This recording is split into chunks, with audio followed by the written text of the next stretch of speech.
Enjoy the story, my friends, and brace yourselves, the old man said, his voice trembling like dry leaves in the wind. Because what happened to my knee will make your skin crawl. The humid air of the small village clinic carried the faint scent of antiseptic and dust. His name was Arturo Mendez, a retired carpenter from a quiet coastal town. He had spent decades bending over planks of wood, carving delicate patterns, and shaping the skeletons of fishing boats. His hands, thick and scarred from a lifetime of labor, now gripped the edge of the hospital bed as if clinging to the only piece of stability left in his life. It all began with what he thought was a bruise. Months earlier, while helping his neighbor fix a fence, Arturo felt a dull ache just below his right knee. He dismissed it, thinking it was nothing more than an old man's complaint, another reminder of years spent hauling timber and kneeling on hard floors. But the ache turned into a tight pressure. Within weeks, a small lump appeared, no bigger than a marble. His wife, Rosa, pleaded with him to visit a doctor, but Arturo waved her off. It's nothing, he insisted, pouring another cup of bitter coffee and returning to his workshop. The lump, however, refused to be ignored. It grew larger, rounder, and harder each passing day. The skin stretched until it glistened under the midday sun, a shiny brown sphere that made even the neighbors gasp when Arturo limped down the dusty street. By the time he finally agreed to see a doctor, the swelling was the size of a grapefruit. His once simple life, morning walks along the beach, evenings sipping sweet tea with Rosa, was now reduced to endless pain and the relentless pulse of something alive under his skin. At the small regional hospital, doctors crowded around his leg. One of them, Dr. Morales, furrowed his brow as he traced the outline of the growth with a gloved finger. "This is unusual," he murmured. They ordered X-rays, then an MRI. Nurses whispered in the hallway as Arturo lay awake in the cold room, listening to the hum of fluorescent lights. He felt like a specimen, a mystery no one wanted to name. Rosa sat by his side, her warm hand on his, her eyes full of silent prayers. The results baffled the medical team. There were no clear signs of cancer, no fluid that suggested infection. The mass was solid, dense, and oddly spherical, as if a stone had sprouted beneath his flesh. "We'll need to operate," Dr. Morales finally said, his voice steady but his eyes uneasy. Arturo nodded. He was too tired to argue. The day of the surgery arrived with the smell of sterile alcohol and the sharp clang of surgical instruments. Under the harsh white lights, the team prepared, their masks hiding both professionalism and curiosity. As the first incision was made, a collective gasp filled the room. The scalpel revealed a thick, leathery surface unlike anything they had ever seen. It was as if a second skin had formed, hard and cracked like the shell of a giant seed. Dr. Morales paused, his breath caught in his throat. "What is this?" whispered one of the younger surgeons. The operating room fell silent except for the rhythmic beep of the heart monitor. Carefully, they peeled back layers of tissue, revealing a perfectly round mass, smooth yet rough, with veins of gold and deep brown streaking across its surface. It looked more like an ancient artifact than a tumor. Arturo, under anesthesia, knew nothing of the astonishment surrounding his knee. But Rosa, waiting outside, sensed the tension. Hours passed. She paced the hallway, clutching her rosary until the beads left tiny indentations in her palms. When Dr. Morales finally emerged, his face was pale. "We removed the mass," he said. "But I have never seen anything like it. It was as hard as stone, almost like a fossil." The mass weighed nearly 3 kilograms. It sat in a steel basin, an eerie presence that drew every passing staff member for a furtive glance. Pathologists examined it under microscopes, running test after test. They found no cancer cells, no infection, no explanation that fit into medical textbooks.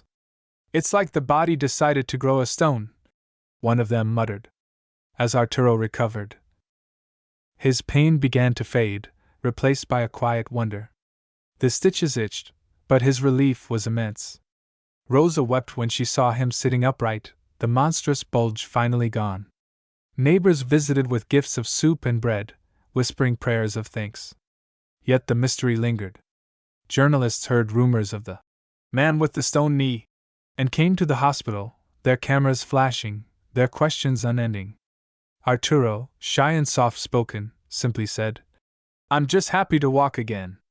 Weeks later, when he returned to his home by the sea, Arturo found himself drawn to the workshop he had once loved. The smell of pine shavings and varnish welcomed him back like an old friend. He moved carefully, the memory of pain still fresh, but he felt alive. Every creak of the floorboards, every brush of wind through the open window reminded him how fragile and miraculous the human body could be. Doctors published papers, and medical students studied his case. They named the growth calcified synovial mass of unknown origin. But Arturo didn't care for the scientific labels. To him, it was a reminder of endurance, of the quiet strength that had carried him through decades of storms and sawdust, through the slow march of time. Rosa often caught him staring at the sea, the horizon painted with the fading glow of sunset. "What are you thinking about?" she asked one evening, her voice gentle. "That sometimes," Arturo said, "our bodies hold secrets we'll never understand. And maybe that's all right." The waves whispered against the shore as the old carpenter smiled, the weight of mystery now lighter than the salt on the breeze. Arturo sat on the small wooden porch of his house the next morning, the rhythmic sound of the waves lapping against the shore filling the quiet dawn. His crutches rested beside him, though he had begun to walk short distances without them. Rosa brought him a steaming cup of coffee, the rich aroma blending with the salty air. He took it with a grateful smile, his scarred hands trembling slightly as he raised the cup. Neighbors arrived early, drawn by the story that had already swept through the village like a tide. Some came with baskets of bread, others with fruit or freshly caught fish. They greeted him warmly but with an undercurrent of awe, as though they were visiting someone who had touched the edge of something unexplainable. Children peeked from behind their mothers' skirts, wide-eyed, curious to see the man whose leg had grown a stone. Arturo greeted everyone with quiet humility. He was a man who preferred the solitude of his workshop to the chatter of a crowd, but he understood their fascination. As he listened to their well wishes and gentle questions, he thought back to the strange weight he had carried for so long. It seemed almost unreal now, like a half-remembered nightmare that had finally loosened its grip. Later that week, Dr. Morales visited the house. The doctor wore a casual linen shirt, a break from his usual crisp white coat, but his eyes were as sharp as ever. He carried a folder filled with medical reports and images of the mass they had removed. Sitting across from Arturo on the porch, he placed the folder on the small table and sighed. "We sent samples to 3 different laboratories," Dr. Morales said, flipping through the papers. "All the tests agree, it isn't cancer. It's not an infection. It's something we can't name. A fully calcified structure with layers like an ancient shell. It's almost as if your body decided to build a rock." Arturo listened quietly, nodding. He had expected this answer. The mystery no longer frightened him. "Sometimes," he said slowly, "the body keeps secrets we're not meant to understand." The doctor smiled faintly, admiring the old man's calm acceptance. "Your recovery is remarkable.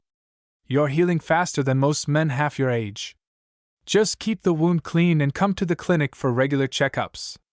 As the days passed, Arturo returned to his beloved workshop.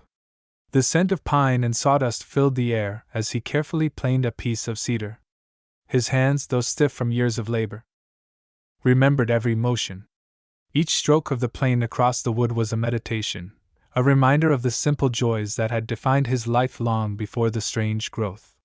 Rosa often joined him, sitting on a stool with her knitting, the soft click of needles blending with the rasp of his tools.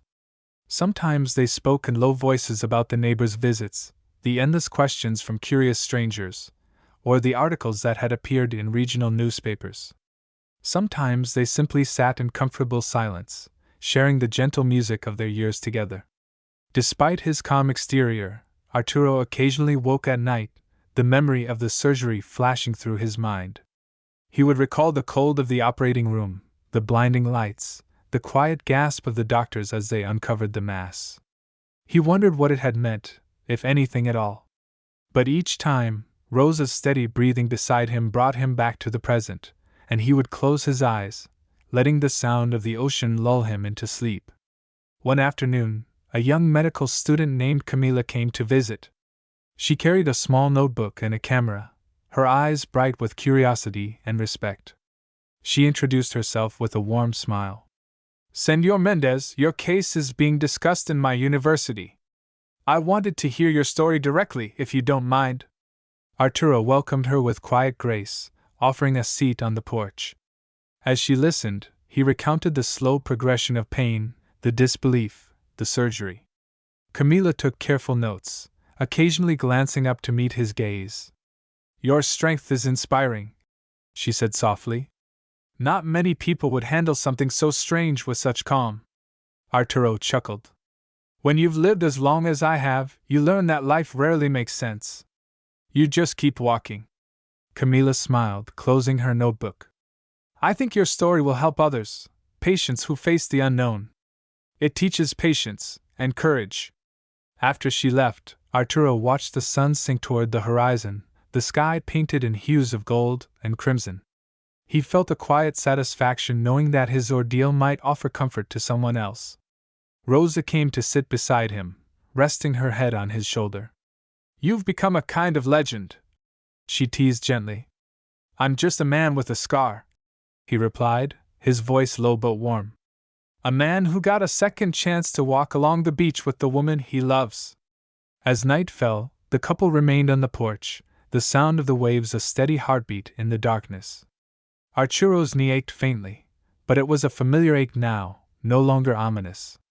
He knew that life's deepest mysteries were not always meant to be solved. Sometimes they were meant to be lived, cherished, and quietly carried like the gentle weight of the sea breeze.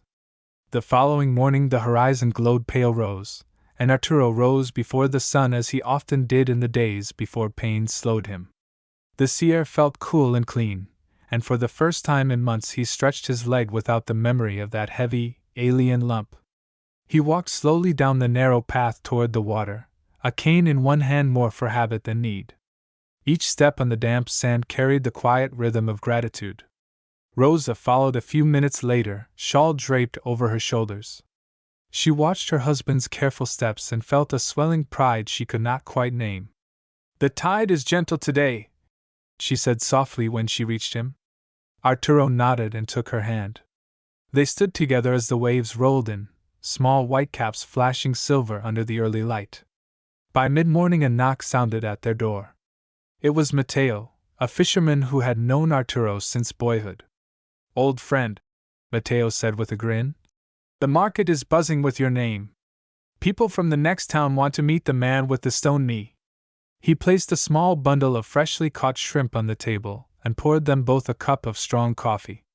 Arturo laughed, a deep sound that startled even himself. "Let them talk. I am only a carpenter who happened to grow a rock." But Mateo's visit carried a reminder. Their quiet life had changed. The story of the mysterious tumor had traveled beyond the village, drawing journalists and curious travelers. Some arrived with cameras, others simply to shake Arturo's hand. The following week, the local church invited Arturo to speak at a community gathering. At first he hesitated. He had never been one for public attention, but Rosa urged him to go. "They only want to hear your strength," she said. So on a warm Sunday evening, he stood at the front of the small chapel, the scent of candle wax and polished wood filling the air. "I am no hero," Arturo began, his voice steady but modest. "I only learned what many of you already know, to listen when the body whispers, not just when it shouts. Pain is a messenger, not an enemy. And sometimes the answers we seek never arrive, but we must keep living fully anyway." The crowd remained silent for a long moment before soft applause filled the room. Neighbors approached afterward to share their own stories of hidden illnesses and quiet fears. Arturo listened carefully to each, offering a gentle word or a squeeze of the hand. It struck him that the strange growth in his knee had become more than a medical oddity. It was a bridge, connecting people through shared vulnerability. That night, as they returned home under a sky freckled with stars, Rosa leaned her head on his shoulder. You've given people hope, she whispered. Arturo smiled at the thought. Perhaps the stone was not just a burden, he said. Perhaps it was a lesson. Weeks turned into months. Arturo regained strength and returned to his workshop with renewed energy. The scent of fresh cedar and varnish once again filled his days. He crafted small boats for local children, their laughter echoing through the narrow streets as they sailed them in tide pools. Every evening he and Rosa walked the shoreline, her arm linked with his, their shadows long against the glowing sand. Occasionally Dr. Morales stopped by to check the scar and share updates on the laboratory studies. Still no definitive explanation, the doctor would admit with a shrug, though his eyes always carried a hint of wonder. Your case continues to puzzle every specialist. Arturo would simply nod, unbothered. The need for an answer had faded like mist over the water. One afternoon Camila, the medical student, returned with a framed photograph she had taken during her first visit, a portrait of Arturo seated on his porch, eyes bright and steady, the sea in the background. For you, she said, handing it to him. A reminder of how you inspire us. Arturo studied the image, then looked up at the young woman. Remember this, he told her gently. Medicine can search for reasons, but healing often begins with acceptance. Camila smiled, her eyes shining as she tucked his words into her heart. The seasons shifted. Storms swept the coast, leaving the air crisp and salty. Arturo and Rosa continued their simple rituals, morning walks, evening tea, quiet conversations as gulls wheeled overhead. Life returned to its gentle rhythm, but it carried a new depth, an awareness of mystery and resilience. Sometimes, as he worked the grain of a new piece of wood, Arturo would pause, feeling the faint pull of the healed scar beneath his trousers. It was no longer a mark of fear but of endurance, a silent testament to the body's power to surprise and to mend. He would run a weathered hand across the smooth cedar and whisper a private thank you to the years that had brought him here, to the sea, to Rosa, to the peace that followed an unanswerable question. And when neighbors or passing travelers asked about the strange stone once locked in his knee, Arturo offered the same calm reply, his voice carrying the patience of the tides. Some things simply happen. And sometimes, that is all the reason we need. Autumn settled over the coast with a hush of cool wind and a sky brushed in muted gold. Arturo welcomed the season the way he welcomed each sunrise now, with a quiet sense of survival. He began rising even earlier, stepping outside before dawn while the village still slept. The air smelled of wet sand and distant rain. His healed knee bent easily as he stooped to pick up small driftwood pieces the tide had left behind. One morning, as he walked along the shoreline, he met Father Luis, the parish priest. The priest greeted him warmly and fell into step beside him. Arturo, Father Luis said, your story travels faster than the wind. People from neighboring provinces write to our church asking for your words of strength. Arturo chuckled softly. I am only a man who once carried a stone inside his leg. Sometimes, Father Luis replied, God chooses simple men to remind us of our own resilience. Their conversation lingered in Arturo's mind the rest of the day. He wasn't a man of grand beliefs, but he understood what the priest meant. His experience had become more than a medical riddle. It was a sign to others that the human spirit could outlast the inexplicable. Rosa noticed how the visits increased. Families brought children who had illnesses of their own. They asked Arturo to share how he endured pain and uncertainty. He never pretended to have answers. Instead, he offered the story plainly, the slow swelling, the fear, the surgery, the mystery. He told them how Rosa's quiet presence kept him steady, how each small act, holding her hand, hearing the sea at night, was a lifeline. When winter arrived, a coastal storm battered the village. Fierce rain lashed against the shutters, and the wind roared like a restless ocean beast. Arturo and Rosa stayed near the hearth, sipping strong tea while the fire cracked and hissed. At one point a sudden clap of thunder made the house tremble. Arturo felt a familiar ache in his knee but only smiled at the reminder of how alive he remained. After the storm passed, Arturo ventured outside to find the streets scattered with broken branches and glistening puddles. The ocean had left behind a jagged piece of coral the size of a child's fist, bleached white by years of salt and sun. He carried it inside, setting it on a shelf near the strange stone, the calcified mass the hospital had given him after the tests were done. He kept it in a plain wooden box, not as a trophy, but as a quiet symbol of endurance. Months turned into a year. Arturo regained nearly all the strength in his leg. He once again helped neighbors repair boats, guiding younger fishermen on how to sand and seal the hulls. Children still called him El Hombre de la Piedra, the man of the stone, and raced to greet him whenever he passed. One evening, Camila returned, now a resident doctor. She brought a small binder filled with journal articles referencing his case. "You've been in medical conferences in Mexico City and Madrid," she said, laughing softly. "They call it the Mendez phenomenon." Arturo smiled, running a weathered hand over the binder without opening it. "The world needs mysteries," he said. "Maybe this one was given to me so people could remember that not everything can be solved." Rosa served them tea, and the three sat together as dusk fell, the lantern casting a warm circle of light. Camila listened to Arturo recount the simple joys of his days, walking at sunrise, shaping wood, watching the tides. She sensed that his peace came not from the removal of the stone but from his acceptance of life's uncertainties.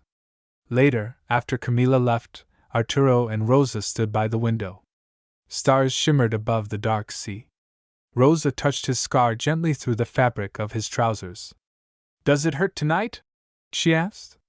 "No," he answered with a faint smile. "It reminds me to be grateful." As the second year since the surgery began, Arturo's story had become woven into the life of the village. Festivals included a quiet toast to health and endurance. Children grew up hearing the tale of the carpenter who carried a stone in his knee and kept walking.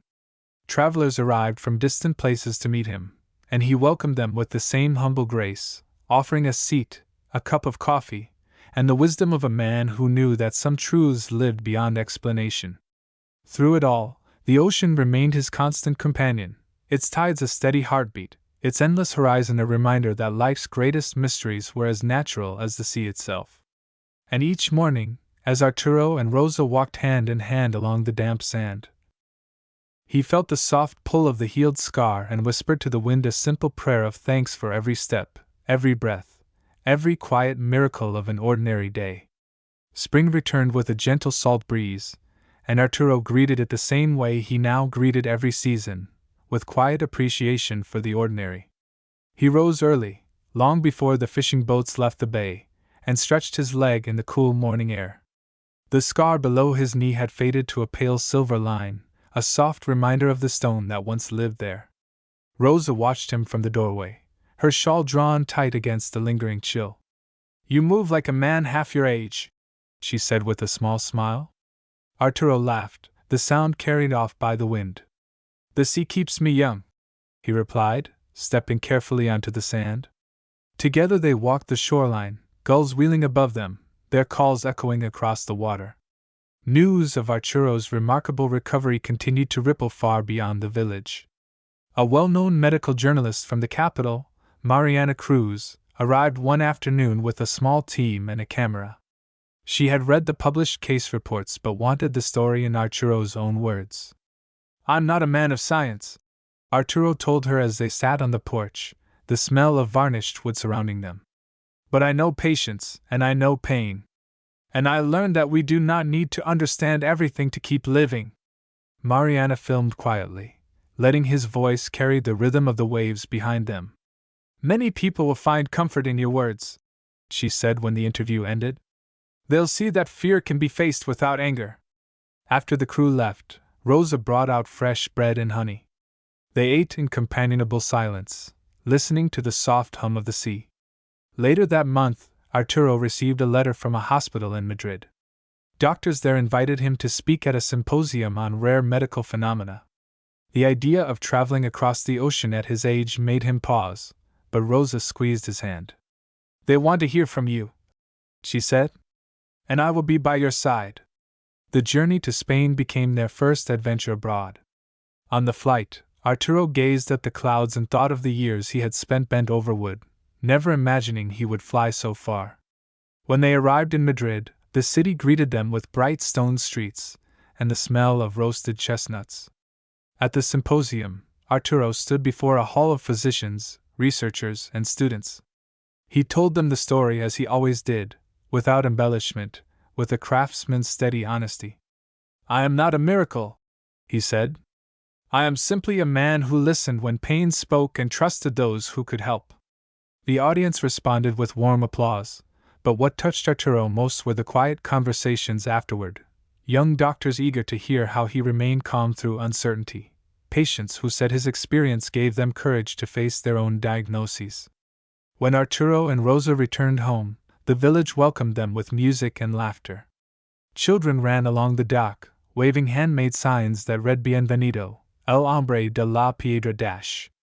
Arturo shook his head, smiling at their excitement. "I'm just Arturo," he said, but he understood the affection behind the nickname. Life settled once more into its gentle rhythm. Arturo repaired small boats, carved toys for children, and tended a small garden behind their house. The mysterious stone he kept in a simple wooden box on a shelf in his workshop, alongside his finest tools. Occasionally he would open the lid and glance at it, not with fear, but with quiet respect, as one might look at an old photograph of a difficult time survived. On warm evenings he and Rosa sat on the porch, sipping tea as the sun melted into the horizon. The sky blazed orange and violet, the same colors they had watched together for decades. "Do you ever wish we knew why it happened?" Rosa asked once, her voice soft as the evening air. Arturo considered her question, then shook his head. "The sea never explains its tides," he said. "We simply learned to sail with them." Neighbors continued to stop by, bringing fresh fish or stories of their own small struggles. Arturo listened, offering the same simple wisdom: to be patient, to find beauty in the ordinary, to trust in the quiet strength of time. Years later, the legend of the man with the stone knee lived on, told at village festivals and whispered to children as a bedtime story. But to Arturo and Rosa, it was never a legend. It was a chapter of their shared life, a reminder that even the strangest trials could lead to unexpected grace. And every morning, as dawn painted the sea with silver light, Arturo walked the familiar shore, the soft sand cool beneath his bare feet. The waves spoke in their eternal language, and he listened with a heart unburdened, grateful for every step, every breath, and the simple, endless mystery of being alive. The years continued their quiet march, each season blending seamlessly into the next along the coast. Arturo greeted every dawn with the same measured gratitude, stepping outside before the village stirred, his breath meeting the cool salt air. The scar on his knee had faded to a faint line, silver like a thread of moonlight, and it no longer ached even when storms rolled in from the sea. Rosa often joined him for these early walks. Together they traced the tide's slow retreat, collecting smooth stones and pieces of driftwood polished by countless waves. They spoke little, letting the ocean's steady rhythm fill the silence. Sometimes Rosa would slip her hand into Arturo's, her warmth anchoring him to the moment. Their modest home became a quiet gathering place for neighbors and travelers alike. Fishermen stopped by to share the day's catch. Children arrived to listen to stories while Arturo carved small wooden toys from the driftwood he and Rosa collected. On many evenings the porch was alive with gentle conversation, the lantern's glow painting soft halos on familiar faces. Despite the passage of time, letters still arrived from faraway places: medical students, doctors, even strangers who had read about the man with the stone knee. They wrote of their own battles with illness or uncertainty and thanked Arturo for showing that courage need not be loud to be real. He answered each letter with steady, careful handwriting, never offering grand wisdom, only a simple message: patience and love will guide you through the unknown. One summer a group of young doctors from Mexico City traveled to the village to meet him. They carried notebooks and cameras, eager to document his perspective for a study on resilience. Arturo welcomed them with a quiet smile and strong coffee. As they listened, he spoke of the early days of pain, of Rosa's unwavering presence, of the surgery that revealed the unexplainable. "Fear visits all of us," Arturo told them, his voice low but firm. But it does not have to stay. I learned that trust in the people who care for you, trust in time, can be stronger than fear. The young doctors thanked him, their eyes reflecting a mix of admiration and humility. One of them, a soft-spoken woman named Elena, lingered after the others left. Your story will stay with me, she said. It reminds me why I chose medicine, to stand beside people when answers are uncertain. As the visitors departed, Rosa touched Arturo's arm. You give more than you know, she said quietly. Arturo only nodded, a small smile deepening the lines on his weathered face. Another winter came, bringing storms that rattled the windows and coated the beach with thick tangles of seaweed. Arturo spent long evenings in his workshop, the smell of cedar and varnish comforting and familiar. He crafted small boats for the children of the village, each one smooth and balanced, the kind of toy that would last for years. Sometimes he would glance at the wooden box on the shelf, the box that held the strange calcified mass removed from his knee. He kept it not as a curiosity but as a reminder. Life, he thought, could be both fragile and strong, both mysterious and perfectly ordinary. One evening, as the wind howled outside, Arturo sat by the fire with Rosa. The flickering light softened the lines of her face, and he felt again the quiet awe of having shared so many decades with her. Do you remember the first night after the surgery? He asked, his voice almost a whisper. I remember, Rosa replied, setting down her knitting. I held your hand and listened to the ocean until the morning came. I knew we had crossed something we couldn't explain, but I never doubted we would be all right. Arturo reached for her hand and held it, feeling the warmth that had carried him through so much. It was you, he said simply. You were the cure I needed most. The fire crackled softly, and outside the sea continued its endless conversation with the shore. Arturo closed his eyes, not to sleep but to savor the quiet music of his life, the steady beat of waves, the gentle breathing of the woman beside him, the profound calm of a man who had faced the unknown and chosen to live fully in its mystery. As the years unfolded, that calm never left him. Children grew up and brought their own little ones to meet the carpenter who once carried a stone inside his knee. They listened wide-eyed as he recounted the story, not as a legend, but as a simple truth, that life's deepest riddles need not be solved to be beautiful. And so, each morning, when the first light touched the water and the gulls wheeled overhead, Arturo stepped onto the sand with Rosa at his side. The ocean breeze wrapped around them, carrying the scent of salt and promise. With every measured step, he felt the soft pull of the healed scar, a quiet reminder of the stone that had come and gone, and of the enduring strength that remained. The sun rose each day in a slow, molten glow, and Arturo greeted it with the same quiet awe he had felt since the surgery so many years before. His hair had thinned and turned the color of driftwood, but his stride along the beach remained steady. Rosa, now moving a bit slower herself, never missed a morning beside him. Their footsteps pressed a familiar pattern into the damp sand, two parallel trails that the tide always erased but never diminished in meaning. Their home, a modest whitewashed cottage with blue shutters, had become something of a quiet landmark. Visitors continued to arrive, sometimes young doctors eager to hear the story firsthand, sometimes travelers who had read about the mysterious stone and wanted only to sit on the porch where so many had found comfort. Arturo welcomed each guest with the same warm simplicity, a cup of strong coffee, a slice of Rosa's honey cake, and the calm presence of a man who no longer feared life's unanswered questions. On cool afternoons, Arturo still worked in his workshop, the scent of cedar and varnish thick in the air. He carved intricate boxes and delicate figurines, gifts for neighbors and their children. Every curve of the wood carried his patient touch. On a shelf above his workbench sat the small wooden box containing the calcified mass, the stone, that had once grown inside his knee. He never displayed it. It was not a relic for show, only a private reminder of a path he had walked and survived. One autumn evening, a letter arrived bearing the seal of an international medical journal. It contained a copy of a newly published article titled The Mendez Case, a study in human resilience. Arturo read it slowly, his glasses perched on the end of his nose. The words spoke of rare cellular formations, of medical puzzles that defied classification. But what struck him most was the final paragraph.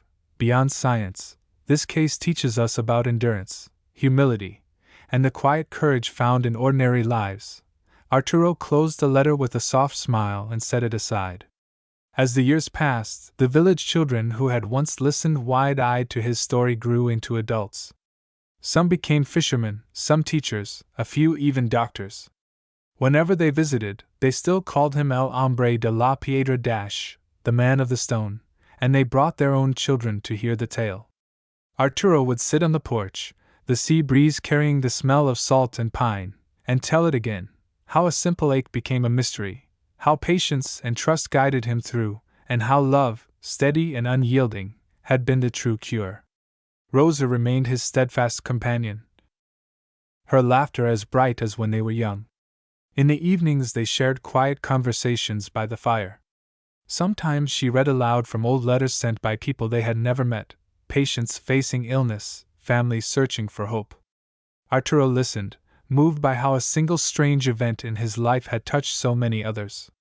He always responded with the same message: "You are stronger than you think. Trust the people who care for you. Let time do its work." One spring night, as the moon cast a silver path across the waves, Arturo and Rosa sat together on the porch. The air carried the gentle music of the tide. Rosa rested her head on his shoulder. "Do you ever wonder why it was you?" she asked softly. Arturo looked out over the water, the reflection of stars trembling on the surface. "No," he said after a long pause. "I think the sea holds more secrets than we will ever know. Maybe I was just meant to listen." They stayed there until the first light of dawn softened the horizon, hand in hand, two quiet souls who had learned that life's greatest mysteries were not puzzles to be solved but gifts to be cherished. And when the morning finally broke, Arturo rose with the same calm strength as always, ready to walk once more along the familiar shore, each step a silent hymn to endurance, to love, and to the wonder of simply being alive. The seasons turned again, gentle and unhurried, and Arturo and Rosa's days unfolded with the steady grace of the tide. Each morning they still greeted the sunrise together, walking side by side along the damp shoreline. The sea breeze carried the scent of salt and wildflowers, and the soft roar of waves provided a rhythm that matched their quiet steps. Visitors continued to arrive from distant towns and even other countries, drawn by the enduring story of the man whose body had once hidden a stone. They never found Arturo sitting in solemn grandeur. Instead, they found him sanding a boat plank or pruning the small lemon tree in his garden. He welcomed them with a nod and a warm smile, offering strong coffee and the comfort of a man who lived without pretense. Among the many visitors, a young couple from Argentina arrived one bright spring afternoon. The wife, Elena, walked with a careful gait, her left knee wrapped in a bandage. She and her husband had read about Arturo in a medical journal and traveled for days to meet him. They sat on the porch while Rosa served tea. Elena spoke of her own rare knee condition, her voice tight with the worry of upcoming surgery. Arturo listened without interruption, his eyes kind and steady. When she finished, he said, "Fear feels heavy because it asks you to carry tomorrow's pain before it comes. Let the doctors do their work, and let time carry what you cannot. And lean on each other. Love is stronger medicine than we often admit." Tears shone in Elena's eyes as she clasped his hands. "Thank you," she whispered. Her husband squeezed her shoulder, and for a moment the porch was filled with quiet understanding. After they left, Rosa looked at Arturo with a gentle smile. "You give people more than advice," she said. "You give them calm." "I only share what we learned," Arturo replied. "The unknown loses its teeth when we walk through it together." Life in the village kept its tranquil rhythm. Children who once played with Arturo's carved boats grew into adults, and brought their own little ones to visit. The sound of laughter often drifted through the open windows as Arturo taught a new generation how to shape a block of cedar into a toy sailboat. His hands, though lined and weathered, remained sure and patient. Each evening, when the sun melted into the horizon, Arturo and Rosa settled on their porch. Rosa often read aloud from the letters that still arrived, stories of strangers facing illness, of families holding on to hope. Some letters came from people he had met briefly years earlier, others from those who had only heard whispers of his experience. Arturo replied to as many as he could, his careful script carrying the same simple message of patience, trust, and quiet strength. On the 20th anniversary of his surgery, the village organized a small celebration. Lanterns lined the beach, casting golden light across the sand. Neighbors gathered with music and homemade food, their voices warm with affection. Children danced around Arturo and Rosa, singing playful songs about El Hombre de la Piedra. Dr. Morales, now gray-haired himself, attended the gathering and raised a glass. To Arturo, he said, his voice carrying over the surf, who taught us that courage is not the absence of fear, but the choice to keep walking when the path is unclear. Applause rippled through the night air. Arturo, humbled, simply thanked them all and turned to Rosa, his eyes shining. We have been blessed, he said quietly. As the celebration faded and the stars brightened overhead, Arturo and Rosa lingered on the quiet beach. They watched the waves wash over their footprints, erasing them as they had done every day for decades. Rosa leaned her head on his shoulder. Our steps disappear, she murmured, but our love stays. Arturo kissed her forehead, the salt of the sea mingling with the warmth of her skin. That is the only truth I need, he said. In the years that followed, Arturo remained a gentle presence in the village, a man who carried no title but whose life spoke volumes. He continued to carve, to walk the shore, to listen to the endless conversation of the sea. And though the scar on his knee was barely visible now, its story lived in every grain of wood he shaped, in every letter he answered, and in every quiet moment when the dawn light touched the water and he whispered a silent prayer of gratitude for the simple miracle of another day. The years drifted forward like the tides, slow but unstoppable, and Arturo grew older with the same quiet dignity that had carried him through his trial. His hair turned as white as the foam that crowned the waves, and his steps grew smaller, but he never stopped walking the beach at dawn. Rosa remained at his side, her presence steady, her laughter still bright though her hands too had grown frail. Together they were like two weathered stones polished by decades of surf, inseparable and enduring. The story of El Hombre de la Piedra had long outgrown the borders of their coastal village. Journalists wrote articles in glossy magazines, and television crews occasionally visited, eager to film the carpenter who once carried a stone inside his knee. Arturo endured the attention with patience but never let it disturb the rhythm of his life. I am not a miracle, he would always say. I am just a man who kept walking. One summer, a group of schoolchildren arrived with their teacher. They carried notebooks and curious faces, their eyes wide with expectation. Seated on the porch, Arturo told them the story once more, his voice calm and steady, weaving the tale not as a spectacle but as a lesson.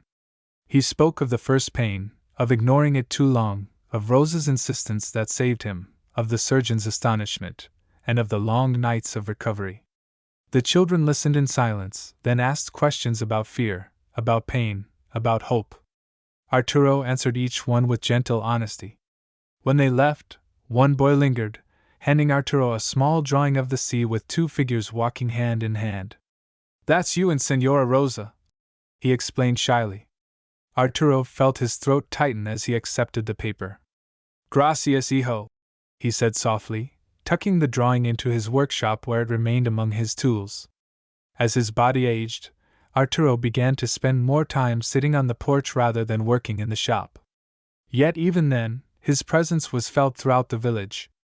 Neighbors stopped by not only to check on him but to sit and share their own burdens, knowing he would listen with patience. Illness, financial troubles, family disputes, he heard it all, nodding slowly, offering only a few words that always carried weight. He had become not just a carpenter or a patient of a strange case, but a quiet pillar of wisdom. Rosa often teased him gently. You've turned into the village sage, she said one evening as they sat watching the sun fall into the ocean. Arturo chuckled, the lines on his face deepening. I only tell them what life has told me, he replied. The scar on his knee sometimes ached during storms, but it never troubled him deeply. In fact, he welcomed the ache as a reminder, a soft echo of a past trial that had sharpened his gratitude for the present. Each ache was a whisper saying, "You endured, and you are still here." One autumn evening, as lanterns flickered in the windows of the village, Arturo sat by the fire with Rosa. She read aloud from a new letter, a young doctor from abroad writing to say that his story had inspired her to treat her patients not just with medicine, but with compassion. Arturo listened with a faint smile. "That is worth more than any science," he murmured. The years piled gently upon them, yet their bond only deepened. Arturo often told Rosa that she had been the true cure all along, her steady hand, her voice that calmed his fear, her faith that carried him when he doubted. And she, in turn, told him that his endurance gave her strength to believe in the simplest truth, that love could weather any storm. Even in his late years, when walking grew slower and his breath shorter, Arturo insisted on greeting the dawn.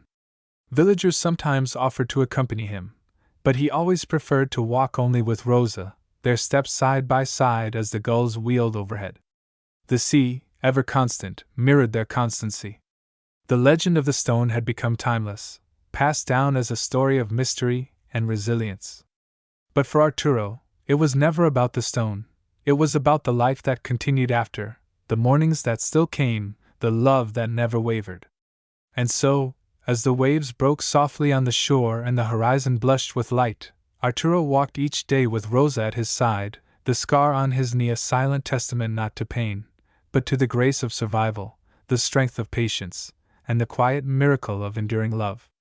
The village awoke each morning to the slow, sure rhythm of the tide, and Arturo and Rosa still greeted the first light together. Their hair had turned completely white, their skin marked by years of sun and salt, but their steps across the sand remained steady, two sets of footprints side by side. The sea breeze carried the scent of damp earth and wild herbs from the hills, a reminder that time passed but beauty lingered. Neighbors often paused to watch the couple walk. Children who once ran to Arturo for carved boats now came with their own families, introducing little sons and daughters who had heard bedtime stories of El Hombre de la Piedra. They would wave shyly, and Arturo always waved back, his eyes crinkling with the same quiet kindness that had drawn people to him for decades. In the afternoons he still retreated to his small workshop, though he worked more slowly now. The room smelled of cedar and varnish, and sunlight pooled across the worn wooden floor. On the shelf, the small box containing the calcified mass sat next to the boy's drawing of the sea and two figures hand in hand.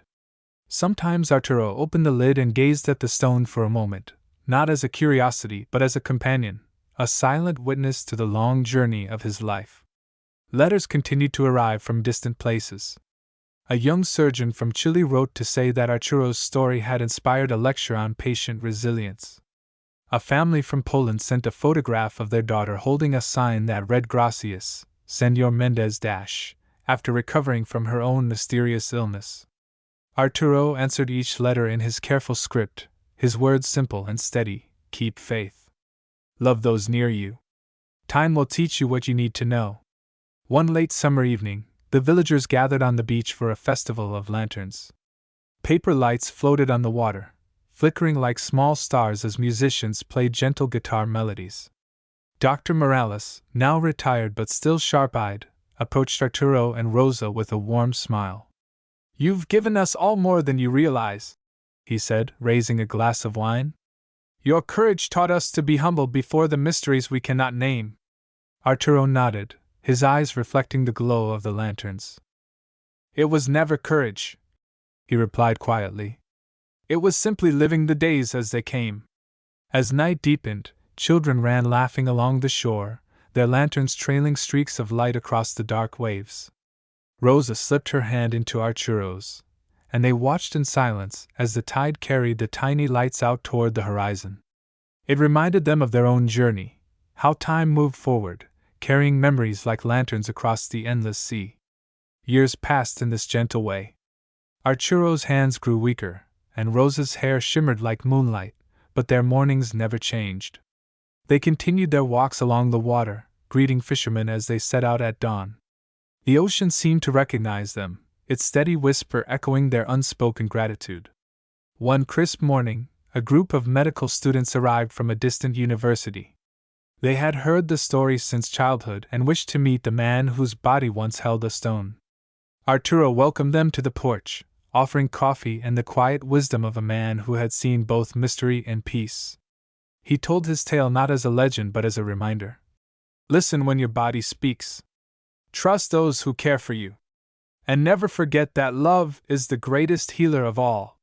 The students left inspired, their notebooks full of more than medical details. They carried with them the calm of a life well lived. As twilight settled that evening, Arturo and Rosa sat together on their porch. The horizon blazed with the soft fire of sunset, and the waves rolled in their eternal rhythm. Rosa leaned her head on Arturo's shoulder and whispered, "The world keeps changing, but this stays." Arturo closed his eyes, feeling the warmth of her hand in his. "Yes," he said softly. "This is forever." And so they remained, two quiet figures listening to the endless song of the sea. The scar on Arturo's knee no longer spoke of pain or mystery.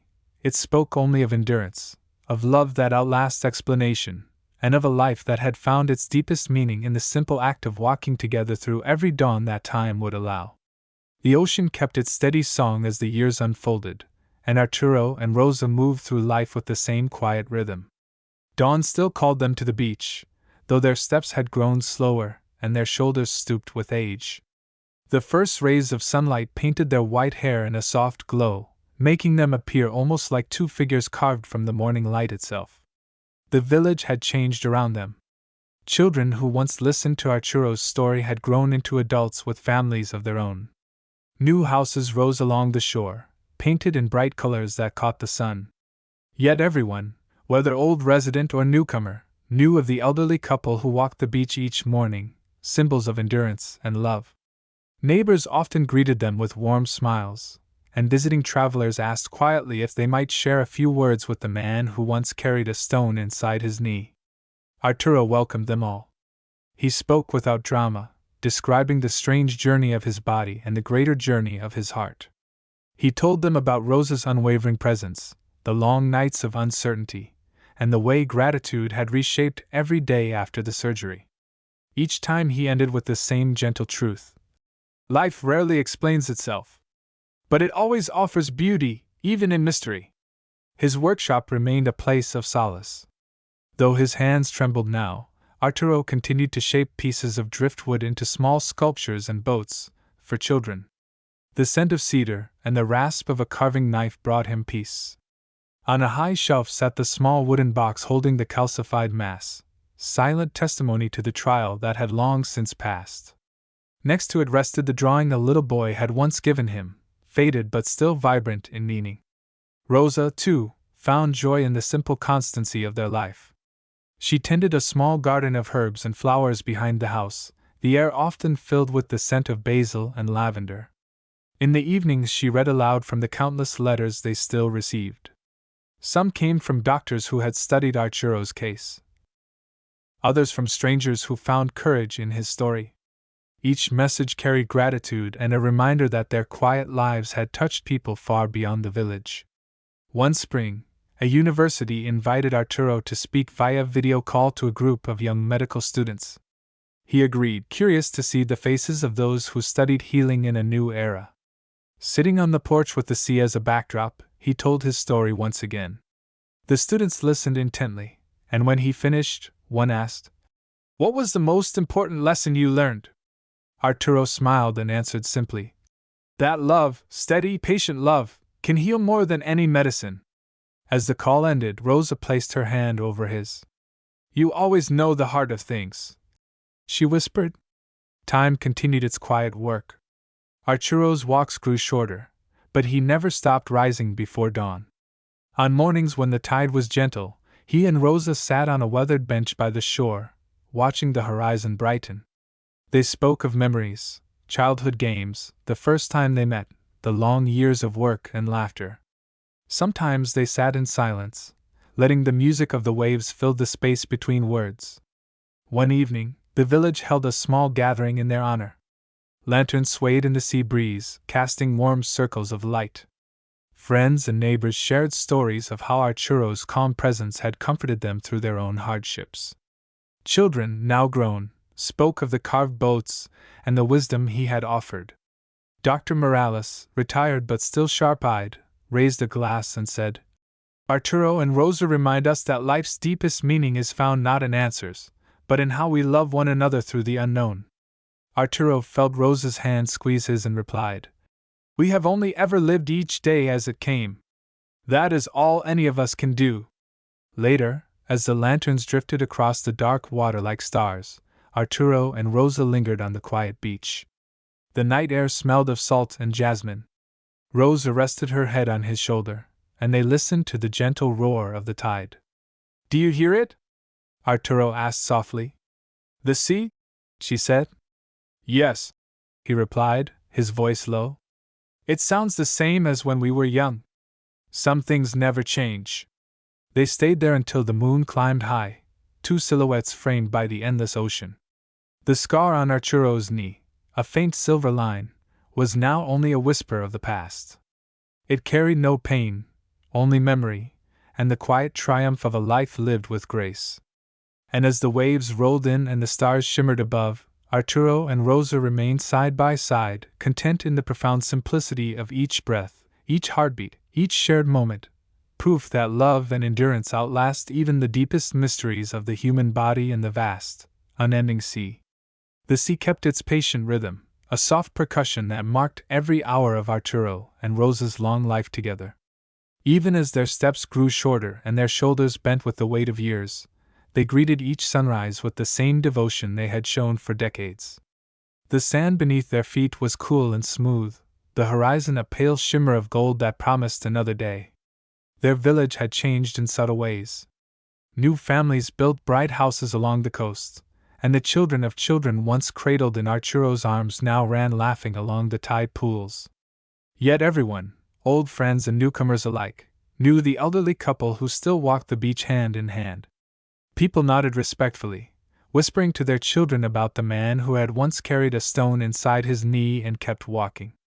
Arturo's workshop had grown quieter, but it remained his sanctuary. The smell of cedar lingered in the warm air, and small sculptures filled every shelf. Tiny boats, smooth birds, delicate boxes carved with waves and stars. Above the workbench, the small wooden box with the calcified stones still rested in its usual place. He opened it less often now, but sometimes, when a particularly vivid memory rose, he would lift the lid and run a finger along the hard, cool surface. It was not a relic of pain anymore. It was a symbol of the life that had followed, years of peace and gratitude. Letters continued to arrive, though Arturo's eyesight made them harder to read. Rosa often sat beside him in the late afternoon, her voice soft as she read aloud messages from strangers, a young mother facing a rare illness, a retired doctor who remembered the first medical article about the Mendes phenomenon, a child who had drawn a picture of the sea with two white-haired figures walking under a rising sun. Each letter carried gratitude and wonder, and Arturo always listened with a gentle smile. One spring, the village school invited him to speak at an outdoor assembly. Children gathered on woven mats while their parents stood quietly at the edges. Arturo, leaning on a carved wooden cane, told them the story in his steady, unhurried voice. He spoke of the small ache that became a mystery, of the doctors who worked with patients, and of the love that carried him through every uncertain night. "When something frightens you," he said, "do not let it silence you. Share your fear with those who care for you. Listen to the wisdom of your own body. And remember that life can still be full of beauty even when you do not have every answer." The children listened, wide-eyed and still. When he finished, they clapped shyly, and one little girl ran forward to hand him a single white seashell. Arturo accepted it with a smile, placing it carefully in his pocket. That evening, Rosa found the shell on the table beside the old wooden box. "Another treasure," she said with a playful tilt of her head. "Another reminder," Arturo replied. "The sea keeps giving." As the years pressed on, Arturo and Rosa spent more time together in quiet companionship. They tended the small garden behind their home, sipping tea as the wind carried the scent of lavender and mint. Some afternoons they simply watched the ocean, their hands intertwined, saying little but sharing everything. Occasionally, when storms rolled in and the wind rattled the shutters, Arturo felt a faint ache where the scar lay hidden beneath his trousers. It never brought worry, only a tender recognition of how far he had come. He would place his hand over the old scar and smile to himself, grateful for the strange path that had brought him here. One summer evening, the village organized a celebration to honor the couple's 70th wedding anniversary. Lanterns bobbed on the gentle tide, casting warm light across familiar faces. Neighbors shared stories of Arturo's kindness, Rosa's laughter, and the quiet strength of their enduring love. Music floated across the water, and children danced barefoot in the sand. As the festivities faded and the crowd dispersed, Arturo and Rosa remained on the beach, the lanterns drifting like tiny stars across the dark water. Rosa leaned her head on Arturo's shoulder. "Do you hear it?" she whispered. "The sea?" he asked. "Yes. It sounds the same as it always has." Arturo smiled, his eyes reflecting the lantern light. "Some things never change. And that is a comfort." They sat until the moon climbed high, listening to the endless pulse of the ocean. The scar on Arturo's knee was only a faint line now, nearly invisible, yet it carried the memory of endurance, of love that had outlasted every fear, and of a life lived with quiet courage. As the night deepened, the tide washed softly over the sand, erasing the day's footprints as it always did. But nothing could erase the decades they had walked together, hand in hand, through mystery and time. And when dawn finally painted the horizon with silver light, Arturo and Rosa rose once more, ready to greet another day, each step a silent hymn to a lifetime of resilience, gratitude, and unshakable love. The final years of Arturo and Rosa's life unfolded with a gentle dignity that matched the steady rhythm of the sea they loved. Their mornings grew slower, but they never surrendered the ritual of greeting the sunrise. Neighbors often found them already on the sand at first light, two figures silhouetted against the vast horizon, hands clasped, eyes lifted toward the growing glow. Arturo's steps became shorter, his breath a little thinner, yet he insisted on walking. "Every dawn is a gift," he would tell Rosa, his voice calm and sure. She would smile and hold his arm, her own strength quietly matching his. One early autumn morning, the sky blushed with a soft lavender hue as they sat on their weathered bench by the shore. The tide whispered against the rocks, and seabirds wheeled lazily overhead. Arturo reached for Rosa's hand and held it longer than usual. "You've been the heart of every day," he said, his voice low but clear. "Without you, the stone would have been only fear. With you, it became a lesson."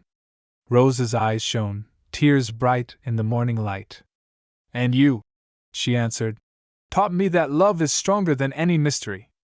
The seasons drifted forward.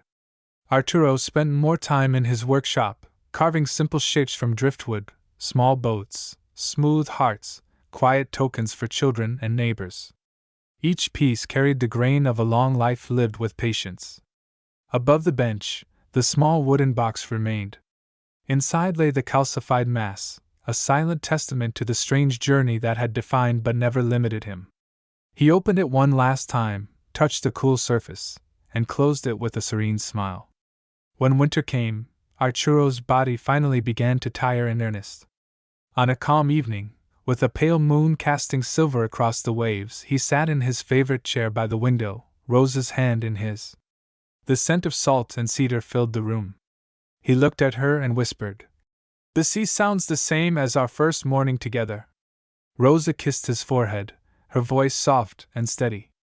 "Yes, my love. And it always will." Arturo closed his eyes with a quiet breath, the faintest smile resting on his lips, and slipped into a peaceful sleep from which he did not wake. The village mourned gently, honoring the man who had become their living story of resilience. At dawn, neighbors walked the beach carrying lanterns, placing them on the tide until the water carried each light to sea. The soft glow drifted across the dark waves like stars finding their way home. Rosa continued her morning walks, holding the memories of their shared life close. She would pause by the old bench and listen to the surf, sometimes whispering to the wind, "I hear you." And she felt him there, in the hush of the tide, in the warm brush of sunlight, in every small act of kindness she gave and received.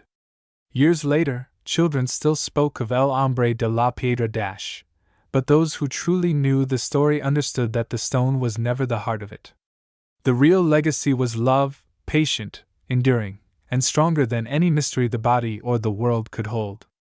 And so the waves kept their endless rhythm, washing over the sand as dawn broke each day, carrying forward the quiet truth Arturo had lived, that even in the face of life's deepest uncertainties, love and simple courage can turn any trial into a lasting grace.